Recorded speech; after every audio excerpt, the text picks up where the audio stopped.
Looking for a new impact. Just got the Onevan 1/2-inch drive impact from my dad for Christmas. We're gonna test it out. We're gonna do some struts on his Mercury today, and let's see how she performs. Got that battery charged up. Charging the second battery, comes with charger and 2 batteries. Initial look at it, looks like it has some modes and settings. It is heavy in my hand, like it's got a real solid head to it. The rubber grip is good. Looking at the plastic, quality could be better. Let's let her rip. Zip some lug nuts off. I hit the trigger on it, got a flashlight, and it's almost like a drill. And I've had impacts like this before. Once it feels resistance, it'll go into torque mode, like do, do, do, do, do, do, do, do.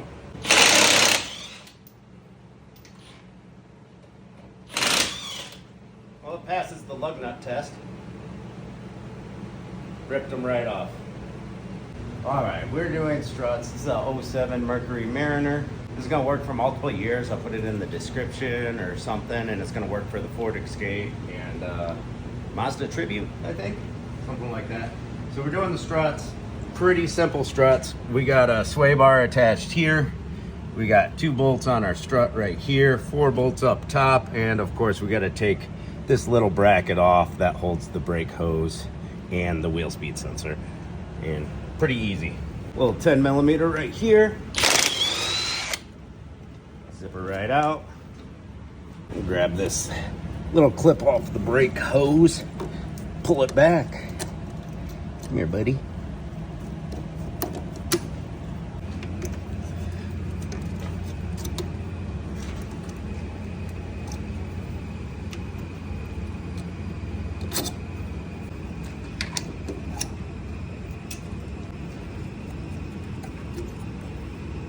Go, got that out of the way.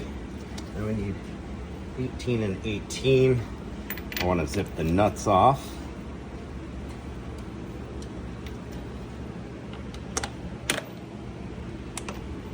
Let's see if we can get on there. Yep. All right, wrench on the other side. See how it kind of starts off slower and then builds up power? Be a little heavy, but it might.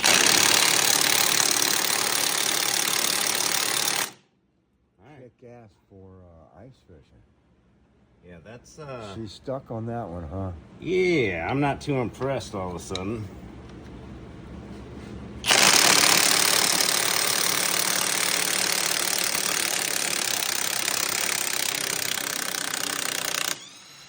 There we go. Quite a bit of rust in there. Oh yeah. Once she's spun, warmed up, and then off. Yep. Before we pop these 2 strut bolts out, we're gonna take this sway bar link off. And that's a 14mm. I put vice grips on the back of the ball of the sway bar because this one doesn't have flat spots on it. And cleaned off the threads a little bit because if you just go yanking, spinning on it, it's just gonna spin. You know, it's not gonna actually come out most of the time.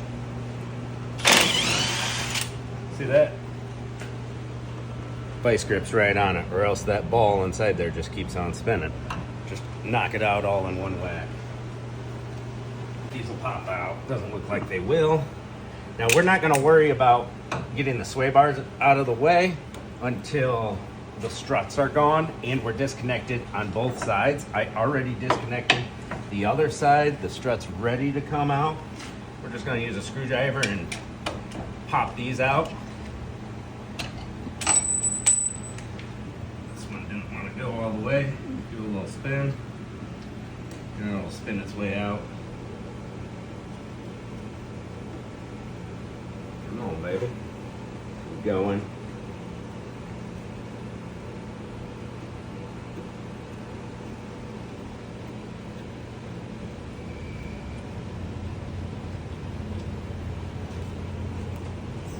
Those on my magnetic strip.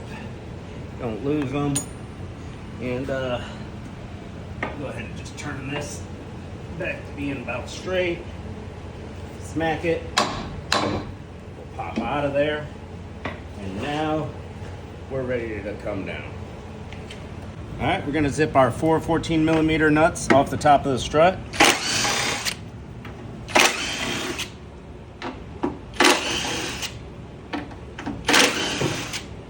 one. We'll do the other side.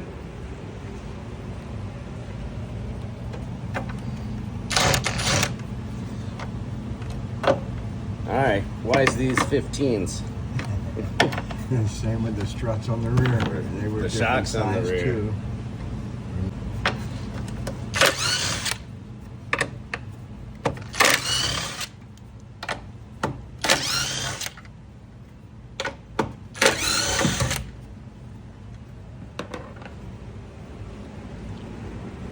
Let's go back up in the air and handle those sway bar links. After we grab these struts out of here and throw them in the scrap pile. New struts and sway bars ready to go. Left and right side of the struts. Sway bars are the same part number.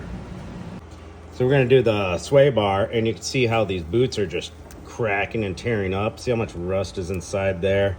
Yeah, these were done so I cracked up this boot a little bit and got the vice grips attached to it. The control arm will hold it for me. I believe 14 millimeter. Make sure we're going the right way. We are. A little heat always helps. Oh, this one wasn't too bad at all. Not too bad. So if we didn't have those vice grips on there, it would just be spinning and we'd be getting nowhere. But that's why I do the bottom sway bar last, is you just have so much more room for activities with the strut out of the way and both sides, the top of the sway bar link off. You can get some up and down on it, and you can even go through a hole with the universal and zip it off with an impact if you prefer. There we go. Sway bars are off. I'll show you look how rusty the bottom of this one is. The joint's done for, squeaking, creaking. I'd say it's never been greased. There's no up and down on these sway bar links. You see the Moog Lifetime small boots. This is the best design. It's got that the flat spots for our wrench to go on. You can see we're using the Olsa Tools slim wrenches. Get right up in there. They're perfect for sway bar links. And some calipers.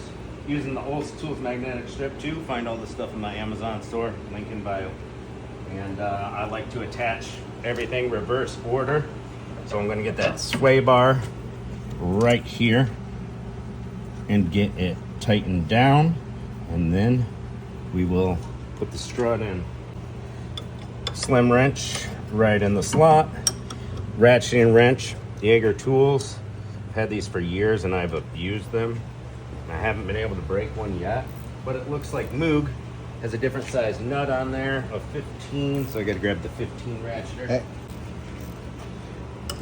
There we go.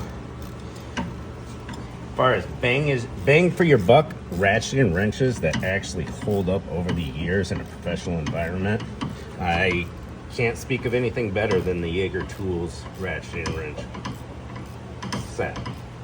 I like the metric so much that I got a standard set as well.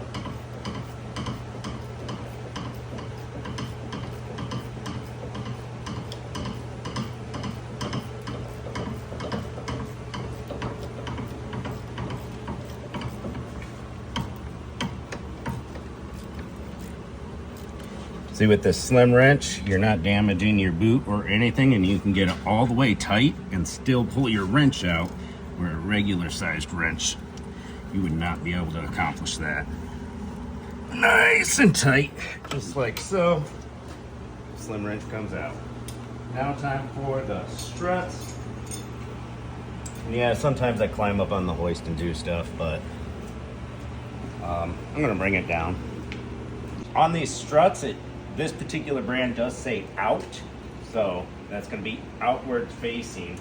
I'm going to watch out for your brake hose, by the way. I'm going to feed it up in here.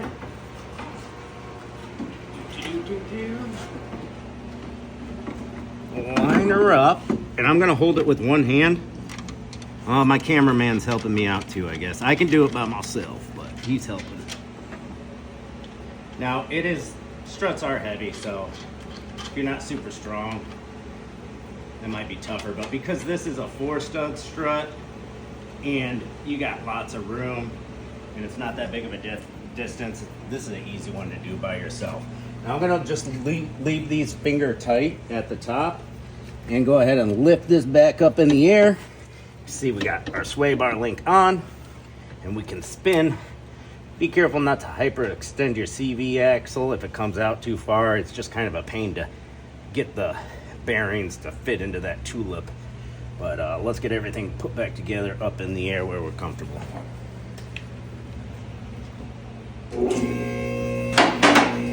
When you put your strut in, you want to make sure everything's routed properly. It's hard to mess this one up. You can spin your strut, see that, to line it up with the steering knuckle, or you can turn your tie rods or steering wheel. Either way, whatever floats your boat. And you got to kind of lift up a little bit. This one's moving easy. It depends on how worn your control arm bushings and everything are. But these went in this way, which I don't think it really matters on this one.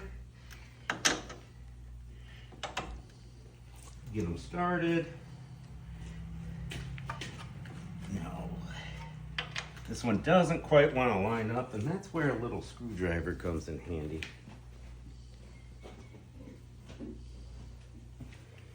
Take the screwdriver on this side and manipulate the knuckle while we watch.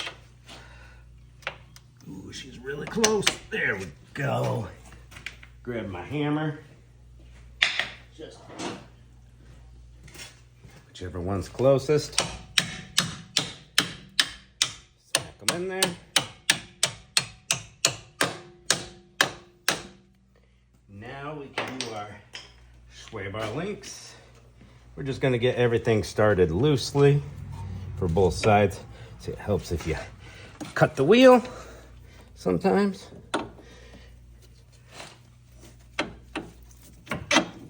There's that.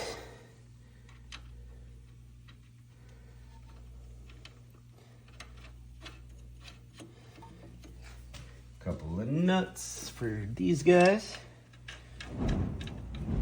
There's snow falling off my metal roof. Sometimes it gets so loud it wakes you up.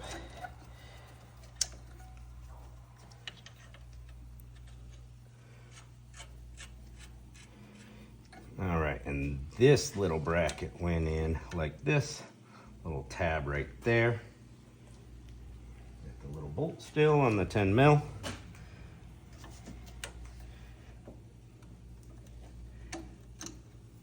Go.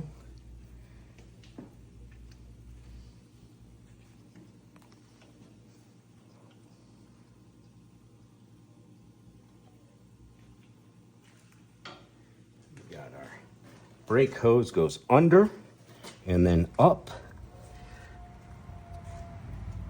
And we're gonna, could use a bit of a clean in there, but it looks like there's a flat spot that locks in. Yeah, there's a little notch here, here, and here, and she's a little rusty. Looks like the notch on the brake hose is only on the two sides.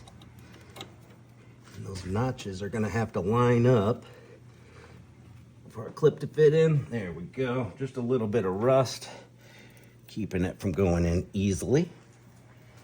We'll take our hammer, locked in. Take our 10 mil. Where did the impact go?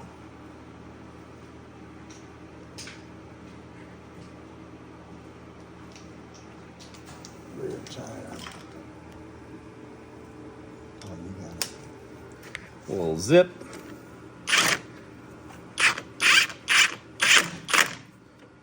Ooh, I should have tightened this first, huh?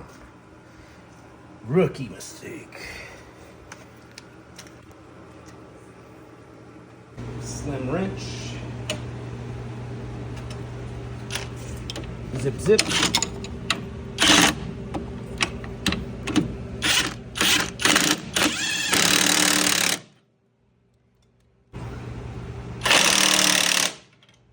Go, she's tight. Tighten up this strut right there.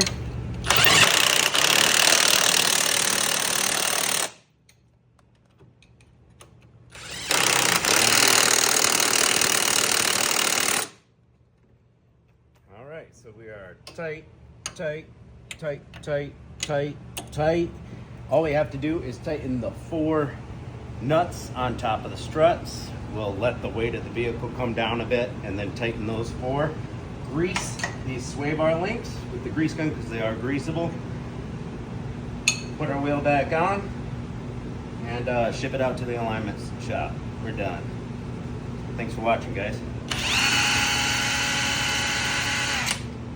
So we're all done with the 4 tires. We got snow tires in the front, all-terrains in the back, rear shocks, front struts, sway bar links, ready for alignment. Was packing up this impact for Pops, and check it out. There is a slot for whatever socket your vehicle takes. I didn't notice that at first. I need 2 slots. Well, not That's once a you get the 4. new, not once you get the new lug nuts. Cha-ching. All right, so now we can pack this up and make sure you charge the batteries before you stow it in your vehicle. So if he gets a flat tire, now he doesn't have to struggle at all with the stock flat, you know, the old tire iron. Christmas present.